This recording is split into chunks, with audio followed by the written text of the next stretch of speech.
Hi friends, இப்போ நம்ம பார்த்தீங்கன்னா வேலூர் பஸ் ஸ்டாண்டில் வந்து நிற்கிறோம். வேலூர்லேருந்து நீங்கள் திருப்பதி பஸ் போனோம் அப்படின்னா சென்னை போகிற நம்ம தமிழ்நாடு பஸ்ஸில் போனோம்னா அங்கே பாருங்கள் எஸ்சிடிசி போகுது. அதுதான் வந்து நம்ம ஊர் பஸ்ஸுங்க.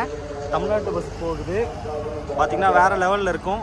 இது வந்து கர்நாடகா, இது ஆந்திர பிரதேஷ் வண்டி ஏபிஎஸ்ஆர்டிசின்னு இருக்குது. பார்த்திங்கன்னா ரொம்ப பழைய பஸ்ஸாக இருக்கும். பட் இருந்தாலும் கம்ஃபர்டபுள் எப்படி இருக்குன்னு தெரியல. நான் இதில் போனது கிடையாது. இப்படி தான் இருக்கும். திருமலை அப்படின்னு எழுதியிருப்பாங்க. நம்ம திருப்பதின்னு சொல்கிறது திருமலை அப்படின்னு தான் சொல்லுவாங்க. சிட்டூர்வியா பஸ்ஸு பார்த்தீங்கன்னா கொஞ்சம் லென்த்தாக பழைய பஸ்ஸுகளாக தான் இருக்கும். எதுக்கும் ஆந்திரா போகிறோம், மலைக்கு போகிறீங்க அப்படின்னா எதுக்கு நம்ம ஊர் தமிழ்நாட்டு வண்டியை வந்து சூஸ் பண்ணிங்க. எல்லாம் புது வண்டியாக இருக்குது. இதெல்லாம் பழைய வண்டி, பிரேக் நிற்குமான்னு தெரியாது. அவ்வளோவா ஒரு குவாலிட்டி இல்லாத மாதிரி ரொம்ப பழசாக இருக்குது. அதனால் சேஃப்டிக்கு தமிழ்நாடு டிஎன்எஸ்டிசி ஒரு எஸ்சிடிசியை வந்து யூஸ் பண்ணுங்கள் மக்களே. தேங்க்யூ ஃபார் வாட்சிங். நம்ம சேனல் பிடிச்சிருந்தா சப்ஸ்கிரைப் பண்ணுங்கள். அப்படியே உங்கள் ஃப்ரெண்ட்ஸ்க்கு ஷேர் பண்ணுங்கள். வேலூர்காரங்களாக இருந்தால் கண்டிப்பாக சப்ஸ்கிரைப் பண்ணி ஒரு லைக்கை போடு, கமெண்ட்டை போடு.